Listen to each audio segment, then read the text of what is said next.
ஏசாயா 46:4. உங்கள் முதிர் வயது வரைக்கும் நான் அப்படி செய்வேன், நரை வயது மட்டும் நான் உங்களை தாங்குவேன். நான் அப்படி செய்து வந்து இனிமேலும் நான் ஏற்றுவேன், நான் சுமப்பேன், நான் தப்புவேன். மறுபடி கூட, உங்கள் முதிர் வயது வரைக்கும் நான் அப்படி செய்வேன், நரை வயது மட்டும் நான் உங்களை தாங்குவேன். நான் அப்படி செய்து வந்து இனிமேலும் நான் ஏற்றுவேன், சுமப்பேன், தப்புவிப்பேன்.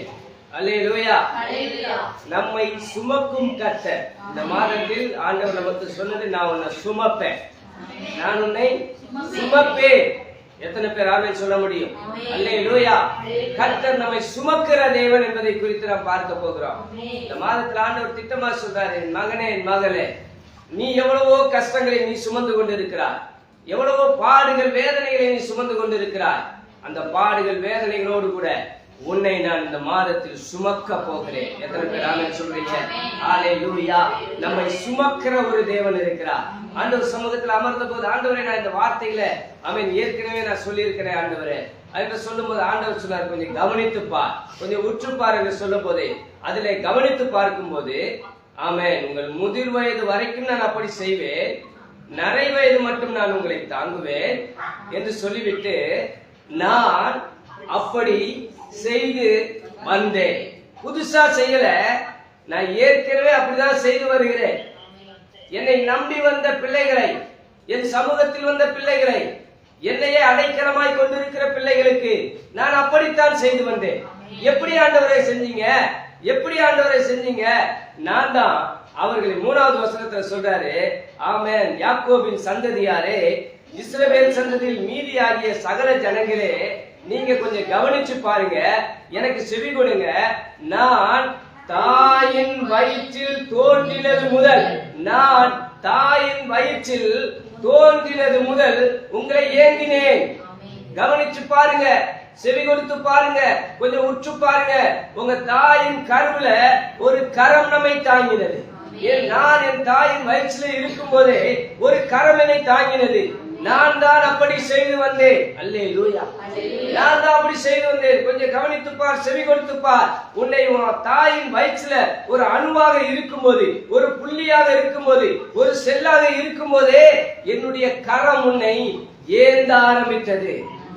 அல்லேலூயா. ஏந்தினேன். தாயின் கற்பத்தில் உற்பத்தி ஆனது முதல் உங்களை தாங்கினேன். என்ன ஆண்டவர்ல, எவ்வளவு அற்புதமான தெய்வம் பாருங்க. எனக்கு கண்ணு வரல, எனக்கு கால் வரல, எனக்கு ஒரு சரீரத்தின் அவயத்துல ஒரு உறுப்பு தோன்றுவதற்கு முன்பதாகவே இந்த ஆண்டவர் என்னை ஏந்தவும் தாங்கவும் சித்தம் கொண்டார். எத்தனை பேருக்கு புரியுதுன்னு தெரியல. அதிகாலை வேளையில தேவ சமூகத்துல வந்திருக்கிற நம்மோட கர்த்தர் பேசுறாரு, நான் தான் இதுவரைக்கும் அப்படி செய்து வந்தேன். உன்னை ஒரு உருவமாய் மாற்றுவதற்கு முன்பதாகவே நான் உன்னை ஏந்தினேன், உன்னை தாங்கினேன். பக்கத்துல பார்த்து சொல்லுங்க, ஏந்துவார், தாங்குவார். ஏற்கனவே நம்மை ஏந்தி சுமந்து தாங்கி தப்புவித்த கர்த்தர். எப்ப இந்த 3வது மாசத்துல புதுசா செய்ய போறதில்ல. அவர் சொல்றாரு, நான் உன்னை தாயின் கருவிலேயே கையை கொடுத்து தாங்கின தேவன் 4வது வசனத்துல சொல்றாரு, உங்கள் முதிர் வயது வரைக்கும் நான் தான் அப்படி செய்வேன், நான் தான் செய்வேன், வேற யாருக்கும் விட்டு கொடுக்க மாட்டேன், நான் அதை செய்வேன்னு சொல்றாரு. எவ்வளவு நல்ல கர்த்தர். ஆமென் சொல்ல மாட்டீங்களா? அல்லேலூயா.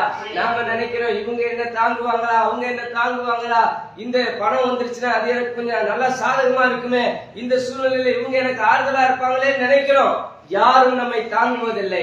கர்த்தர் ஒருவரே நம்மை தாங்குகிற தேவன், கர்த்தர் ஒருவரே நம்மை சுமக்கிற தேவன். எத்தனை பேர் ஆமென் சொல்ல முடியும்?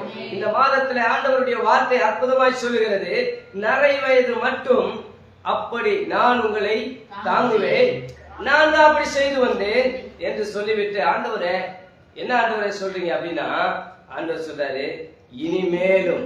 எல்லாம் சொல்லுங்களேன், இனிமேலும். அப்ப இதுவரைக்கும் நான் தான் செஞ்சு வந்தேன், இனிமேலும் வேற யார்ட்டையும் நான் என்ன பண்ண போறதில்ல, விட போறதில்ல, இனிமேலும் நான் தான் செய்ய போறேன். அல்லேலூயா. எனக்கு ரொம்ப சந்தோஷமா இருக்குது. என்னை என் கர்த்தர் கடைசி வரைக்கும் நடத்த அவர் வல்லவராக இருக்கிறார். இனிமேலும் அதான் இந்த மாதத்தினுடைய வார்த்தை. இனிமேலும் நான் ஏந்துவேன், நான் சுமப்பேன், நான் தப்புவிப்பேன். மிக பிரதானமாய் ஒரு வார்த்தை இந்த செய்தியுடைய தலைப்பு, நம்மை தாங்கும் கர்த்தர். அல்லேலூயா.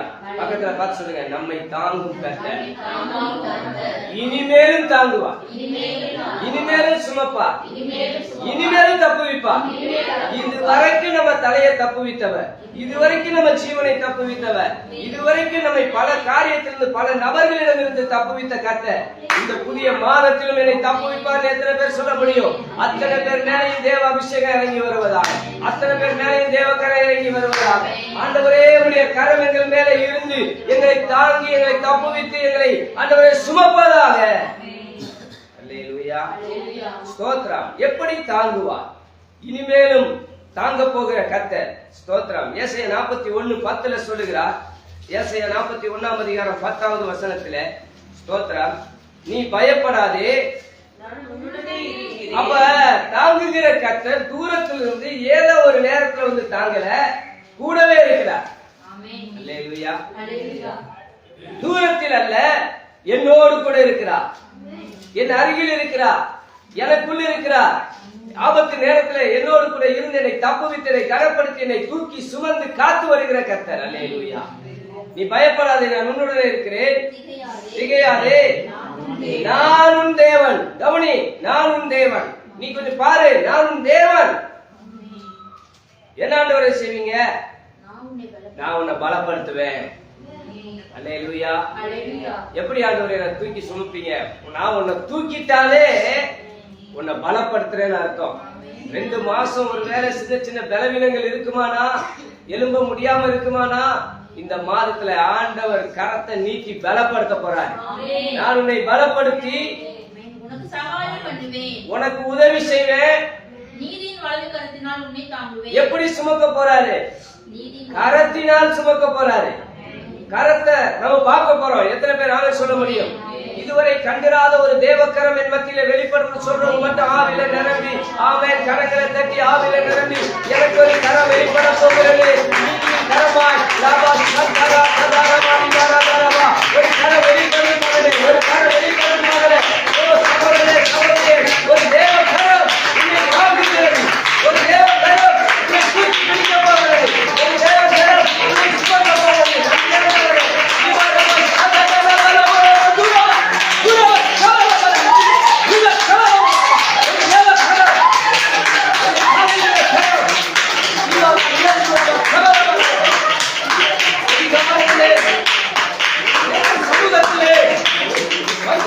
உனக்கு நீதியின் கரத்தினால் உன்னை நான் தாங்குவேன்.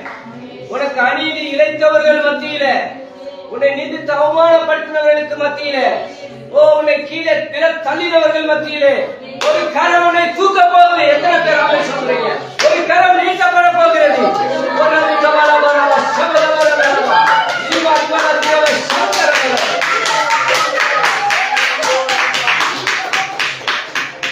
தேவ பிரசன்னம் அதிகமாய் பார்க்க ஆண்டவர் சமூகத்துக்கு வந்திருக்கிற கர்த்தருடைய வார்த்தையை கேட்டுக்கொண்டிருக்கிற நம்மை தேவன் சும்மா விட போறதில்லை. நீதியின் வலது கரத்தை அவர் இந்த மாசம் நீட்டதை பார்க்க போறோம். நான் உன்னை தாங்குவேன். இதுவரைக்கும் தாங்குறது உண்மைதான். ஒருவேளை உன்னை தாங்கின அந்த கரத்தை நீ பார்க்காம இருந்திருக்கலாம். சகோதரனே, சகோதரியே, உனக்கு பக்கத்துல நீட்டப்பட்ட அந்த தேவ கரத்தை நீ பார்க்காம இருந்திருக்கலாம். ஆனா இன்றைக்கு நீ பார்க்க போகிறாய். இனிமே நீ பார்க்க போகிறாய். அந்த கரம் நீட்டப்பட போகிறது.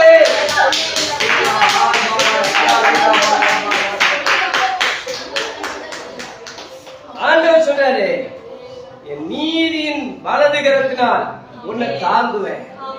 அப்படி ஆண்டவரே, அதை நான் எப்படி பார்க்கிறது அப்படின்னா அடுத்து சொல்றாரு, உண்மையில இதுவரைக்கும் எரிச்சலா இருந்தாங்களே, உண்மையில ஒரு கூட்டம் எரிச்சலா இருந்துச்சுல, இதோ உண்மையில் எரிச்சலா இருக்கிற யாவரும் வெட்கப்படும் போது நீ ஒன்றை நினைத்துக் கொள், ஒரு கரம் என் மேல் அமர்ந்திருக்கிறது, ஒரு கரம் என்னை தூக்க ஆரம்பித்து விட்டது. காரணம், என் மேல் எரிச்சலா இருந்த ஒவ்வொருவரும் வெட்கப்பட்டுக் கொண்டிருக்கிறார்கள். அந்த அளவிற்கு கர்த்தர் தூக்க போறாரு. அந்த அளவுக்கு கர்த்தர் என்ன தூக்க போறாரு. அந்த அளவுக்கு என்ன வேலையில தூக்குவாரு, படிப்புல தூக்குவாரு, ஆமென், வேலை ஸ்தலத்துல தூக்குவாரு, பிசினஸ்ல தூக்குவாரு, ஊழியத்துல தூக்குவாரு. உன் அவமானங்கள் மாறும் கர்த்தர் சொல்றாரு. உன் நிந்தைகள் மாறும். ஓ, உன் வெட்கத்துக்கு பதிலாக நண்டத்தனையான பலனை கொடுக்கிறவர் தேவன் கரம். உன்னை தாங்கும், தப்புவிக்கும், ஏந்தும், சுமக்கும்.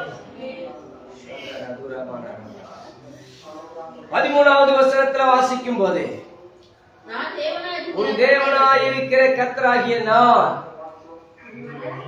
உன் வலது கரத்தை, உனது வலது கையை பிடித்து பயப்படாதே, நான் உனக்கு துணை நிற்கிறேன் என்று சொல்லுகிறேன். அப்பா, கர்த்தர் நல்லவர். வலது கையை பிடிச்சுக்கிட்டு சொல்றாரு, உன்னை தாங்குகிற தேவன், என்னை தாங்குகிற தேவன். என் வலது கையை பிடித்து சொல்ற ஒரு வார்த்தை, நான் தான் உனக்கு துணை நிற்கிறேன், உன்னை தூக்கி எடுப்பேன், உன்னை சுமப்பேன். ஆமென் சொல்லுங்க. ஹல்லேலூயா. கரத்தினால் தாங்குவார். என்ன சொல்லுங்க? கரத்தை கொண்டு சுமப்பார். அப்படியே கையை நீட்டி சுமக்கிற கர்த்தர் இந்த மாதத்துல நம்ம பார்க்க போறோம். ஒவ்வொரு நாளும் அவர் சுமக்கிறத நம்ம பார்க்க போகிறோம். ஹல்லேலூயா. சங்கீதம் 18வது சங்கீதம் 35வது வசனம். சங்கீதம் 18:35. ஹல்லேலூயா. ஸ்தோத்திரம். உம்முடைய இரட்சிப்பின் கேடகத்தையும் எனக்கு தந்தீர். உம்முடைய வலது கரம் என்னை தாங்குகிறது. உம்முடைய காருண்யம் என்னை பெரியவனாக்கும். ஆமென். ஸ்தோத்திரம். உம்முடைய வலது கரம் என்னை தாங்குகிறது. அப்ப தேவன் அவருடைய வலது கரம் என்பது ஏதோ ஒரு கரம் அல்ல, அவருடைய பலத்தினால் நம்மை தாங்க போகிறார். அல்லேலூயா. ஸ்தோத்திரம். கர்த்தர் தான் நம்முடைய பலன். எத்தனை பேர் ஆமென் சொல்றீங்க? அதுல 1வது வசனம் வாசிக்கும் போது சங்கீதம் 18:1, என் பலனாகிய கர்த்தாவே உம்மில் அன்பு கூறுவேன். கர்த்தர் என் கண்மலையும் என் கோட்டையும் என் இரட்சகரும் என் தேவனும் நான் நம்பியிருக்கிற என் துருகமும் என் கேடகமும் என் இரட்சணிய கொம்பும் என் உயர்ந்த அடைக்கலமுமாய் இருக்கிறார். எப்படி இருக்கிறார்? என் என் என் என் கோட்டை, என் நாராயணன், என் தேவன், நான் நம்பி இருக்கிறவர், என் இரட்சகர், ஆமென், என் பலன், என் கண்மலை, என்னுடைய கொம்பு, என்னுடைய இரட்சணிய கொம்பு, என்னுடைய உயர்ந்த அடைக்கலம், என்னுடைய எல்லாமும் அவர்தான். அல்லேலூயா. அதுல அவருக்கு வேற என்ன சொல்றதுன்னு தெரியல. அந்த அளவுக்கு என் பலனாகிய கர்த்தர், என் அடைக்கலமாய், என் கண்மலையாய், என் கோட்டையாய், என் இரட்சகராய், நான் நம்பி இருக்கிறவராய், நான் என்னுடைய துருகமாய், என் கேடகமாய், என் இரட்சணிய கொம்பாய், என் உயர்ந்த அடைக்கலமாய், என் துதியாக, என் ஆராதனையாக, என்னுடைய அன்பாக இருக்கிறார், என்னுடைய நேச கர்த்தராக இருக்கிறார். அல்லேலூயா. இவர் என்னை தாங்குவார், ஏந்துவார், சுமப்பார். அல்லேலூயா. அதிலே 16வது வசனம். உயரத்திலிருந்து அவர் கை நீட்டி, அவர் உயரத்திலிருந்து அவருடைய கரத்தை எனக்கு நேராக நீட்டி என்னை பிடித்து, என்னை அவர் பிடிக்கிறார். நான் எந்த இடத்துல இருக்கிறேங்கிறது தான் மெயின். அவர் எந்த இடத்திலிருந்து என்னை தூக்குகிறார்? ஜல பிரவாகத்தில் இருக்கிற என்னை தூக்கி விட்டார். வெள்ளங்கள் என் மேல் புரண்டு போகிறது, ஒரு பெரிய அலை வந்து என்னை அடித்துக் கொண்டு போகிறது, என்னை காப்பாற்ற வழி இல்லை, ஒரு பெரிய மிகப்பெரிய ஆபத்தான ஒரு சூழ்நிலையில இருக்கிறேன். ஸ்தோத்திரம். 18வது வசனம் சொல்லுகிறது, ஆபத்து நாளில் எனக்கு எதிர்த்து வந்தார்கள், கர்த்தரோ எனக்கு ஆதரவாய் இருந்தார். ஒரு பெரிய ஆபத்து, ஜல பிரவாகத்திலே நான் இருக்கிறேன், அங்கும் இங்கும் அலசடிப்படுகிறேன். ஒரு தண்ணிக்குள்ள நீங்க போய் இருந்து பாருங்க, தண்ணி அளவு அடிக்குதுன்னு வைங்களேன், அலை அப்படியே கரையை நோக்கி அடிச்சதுன்னா நீங்க கரை பக்கம் வருவீங்க, மறுபடியும் உள்ள இழுத்தா எங்க போயிருவீங்க? உள்ள போயிருவோம். அப்போ ஒரு நிலையில்லாத வாழ்வில், ஒரு ஆபத்தான சூழ்நிலையில் ஒண்ணு முங்கி போகணும், இல்லைன்னா செத்து போகணும், ரெண்டுல ஏதோ ஒண்ணுதான் நடக்கும். இப்படிப்பட்ட ஆபத்தான சூழ்நிலையிலே ஜல பிரவாகத்தில் இருக்கிற என்னை அவர் என்ன செய்கிறாரா? சத்தத்தை உயர்த்தி சொல்லுங்க. கடந்த மாதங்கள், கடந்த வாழ்நாட்கள்ல எத்தனை முறை கர்த்தர் என்ன தூக்கி விட்டிருக்கிறார், எத்தனை ஆபத்துல என்ன தூக்கி விட்டிருக்கிறார், எத்தனை நாசமோசத்துல என்ன தூக்கி விட்டிருக்கிறாரு. உங்களை தூக்குறாரோ இல்லையோ எனக்கு தெரியும். என்னை எத்தனையோ முறை மரணத்தில் இருந்து தூக்கி விட்டிருக்கிறார். ஓ, என்னை தாங்கின என் கர்த்தருக்கு மகிமை உண்டாவதாக. என்னை அவர் தூக்கினார், இனிமேலும் தூக்குவார். அல்லேலூயா. 63ஆம் சங்கீதம் 8வது வசனம். இந்த அதிகாலை வேளையிலே கர்த்தர் நம்மோடு கூட பேசிக் கொண்டிருக்கிற ஒரு வார்த்தை. என் ஆத்துமா உம்மை தொடர்ந்து பற்றிக் கொண்டிருக்கிறது, உமது வலது கரம் என்னை தாங்குகிறது. கரத்தினால் அவர் தாங்குவார். ஆண்டவரோடு கூட நெருங்கி ஜீவிக்க இந்த ஆத்துமா உலகத்தோடு, இந்த ஆத்துமா மண்ணோடு, இந்த ஆத்துமா பாவத்தோடு இருக்குமானால் இன்றைக்கு நம்மை தாங்குகிற கரத்தை நம்மால் பார்க்க முடியாது. இன்றைக்கு ஒரு தீர்மானம் பண்ணணும். ஆண்டவரே, என் ஆத்துமா வாழணும், என் ஆத்துமா செழித்திருக்கணும், என் ஆத்துமாவை நீர் உடைய கரத்தை கொண்டு தாங்கணும். ஆண்டவரே ஸ்தோத்திரா. நான் இதுவரைக்கும் உலகத்தை பின்பற்றி போய் இருந்தால், மற்ற மனிதர்களை பின்பற்றி கொண்டிருந்தால், இன்னைக்கு காலையில சொல்லணும், ஆண்டவரே என் ஆத்துமாவை பின்பற்ற விரும்புகிறேன். அல்லேலூயா. இந்த ஆத்துமா தேவனை பின்பற்றுவதற்கு நாம் என்ன செய்தோம்? இன்னைக்கு ஒரு தீர்மானம் பண்ணுங்க. நான் இன்னைக்கு இதுவரைக்கும் ஜெபித்த ஜெபம் அல்ல, இன்னும் கொஞ்சம் ஜெப வாழ்க்கை என்ன செய்ய போறேன்? சத்தமா சொல்லுங்க. இதுவரைக்கும் வசனம் வாசித்தது போதாது, இன்னும் கொஞ்சம் வசனத்தை என்ன பண்ண போறேன்? அதிகமா வாசிக்க போறேன். இதுவரைக்கும் ஆராதனை பண்ணது போதாது, இன்னும் கொஞ்சம் அதிகமா என்ன செய்ய போறேன்? ஆராதிக்க போறேன். தொடர்ந்து எல்லாம் சொல்லுங்க. தொடர்ந்து உயர்த்தி சொல்லுங்க. ஒரு நாள் 2 நாள் பண்ணினது பத்தாது. ஆண்டவர் என்ன சொன்னாரு? இதுவரைக்கும் நான் தான் அப்படி செய்து வந்தேன், இதுவரைக்கும் நான் தான் அப்படி செய்து. அல்லேலூயா. அவர் தொடர்ந்து எனக்கு செய்ய வேண்டியதை செய்து கொண்டே இருக்கிறார். ஆனால் நான் தொடர்ந்து அவரை பற்றி கொண்டிருக்கிறேனா? மிக முக்கியமான ஒரு கேள்வி. ஸ்தோத்திரம். ஆண்டவர் எனக்கு தொடர்ந்து செய்ய வேண்டியதை என்ன பண்ணிட்டு இருக்கிறாரு? செஞ்சாரா இல்லையா சொல்லுங்க. 40 வயசு நம்ம கணக்குப்படி அவர் 40 வருஷம் தாங்கி இருக்கிறார். அப்படித்தானே? 40 வருஷம் நம்மை தாங்கினவர். ஆனா ஆண்டவருடைய கணக்குப்படி, நம்ம கணக்கு எப்படி? இந்த உலகத்துல பிறந்ததுல இருந்து கணக்கு. அப்படித்தானே? ஆமாவா இல்லையா சொல்லுங்க. என்னைக்கு இந்த உலகத்துல பிறக்கிறோமோ அன்னையில இருந்து தான் நமக்கு நம்ம நாள் கணக்கு வருது. ஆனா ஆண்டவருடைய கணக்கு அப்படி இல்லை. தாயின் கருவில உருவாகும் முன்னமே, ஒருவேளை தோன்றினதுக்கு அப்புறம் வச்சா தாய் வயிற்றுல எத்தனை மாசம்? 9 மாசம் அல்லது 10 மாசம். ஒரு 10 மாசம் கணக்கு வச்சா 40 வருஷமும் 10 மாசமும் கணக்கு வரும். ஆமாவா? இப்ப உங்க வயசுல இருந்து ஒரு 10 மாசத்தை எக்ஸ்டெண்ட் பண்ணிக்கங்க. எனக்கு தெரியாமலே நான் உருவாகும் முன்னமே அப்படி செய்து வந்த கர்த்தர் தொடர்ந்து எனக்கு செய்ய வேண்டிய எல்லாவற்றையும் செய்து கொண்டே வருகிறார். கொஞ்சம் பேர் ஆமென் சொன்னீங்க. ஆனா நான் ஆண்டவரை தொடர்ந்து போறேனா? இந்த அதிகாலை வேளையில ஆண்டவர் கேட்கிற ஒரு கேள்வி, நான் மட்டும் உன்னை தொடர்ந்து உனக்கு உதவி செய்யலன்னா, நான் உன்னை ஒரு நிமிஷம் உன்னை கைவிட்டு இருந்தா உன் நிலைமை என்ன ஆயிருக்கும்? இந்த 3ஆம் மாசத்துல கர்த்தர் சொல்றார், நான் தொடர்ந்து உனக்கு உதவி செய்கிறேன், நான் தொடர்ந்து உன்னை காப்பாற்றி இருக்கிறேன், நான் தொடர்ந்து உன்னை சுமந்து கொண்டேதான் வருகிறேன். உனக்கு தெரியல. ஸ்தோத்திரம். அதுல வாசிக்கிறோம் 7வது வசனத்துல, நீர் எனக்கு வாசிக்கிறோம், நீர் எனக்கு துணையா இருந்ததினால் செட்டைகளின் நிழலிலே. அப்ப அவர் கண்டுபிடிச்சார் தாவீது. எந்த நேரத்துல இத சொல்றாரு தெரியுமா? தலைப்பை வாசித்து பாருங்களேன். தாவீது யூதாவின் வனாந்தரத்தில் இருக்கையில் பாடின சங்கீதம். எங்க இருக்கும்போது? வனாந்தரத்துல இருக்கிற ஒரு வாழ்க்கையில, வனாந்தரமாய் இருந்த ஒரு வாழ்க்கையில தாவீது சொல்றாரு, என் ஆத்துமா உம்மை தொடர்ந்து பிடித்துக் கொண்டிருக்கிறது. அல்லேலூயா.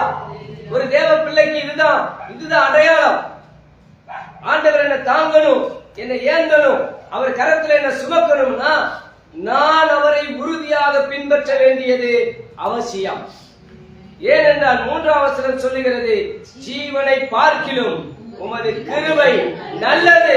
இன்னொரு முறை, ஜீவனை பார்க்கிலும் உமது கிருபை நல்லது. இன்னொரு முறை, ஜீவனை பார்க்கிலும் உமது கிருபை. அல்லேலூயா. வனாந்தரமான வாழ்க்கை தான். அந்த வனாந்தரமான வாழ்க்கையில ஜீவன் கூட போக வாய்ப்பு இருக்குது. எதுவுமே கிடைக்காது. ஆனால் அந்த வனாந்தரத்திலும் என்னை நடத்துகிற ஒரு கரம் இருக்கிறது. அல்லேலூயா. இந்த வனாந்தரமான வாழ்க்கையில கூட ஜீவனை பார்க்கக்கூடிய கிருபை நல்லது. 94ஆம் சங்கீதத்தின் 18வது வசனத்தை வாசித்து பார்த்தா இந்த ஜீவனை பார்க்கிற கிருபை நல்லதுன்னு சொல்றாரு. ஏன் அப்படி சொன்னாரு?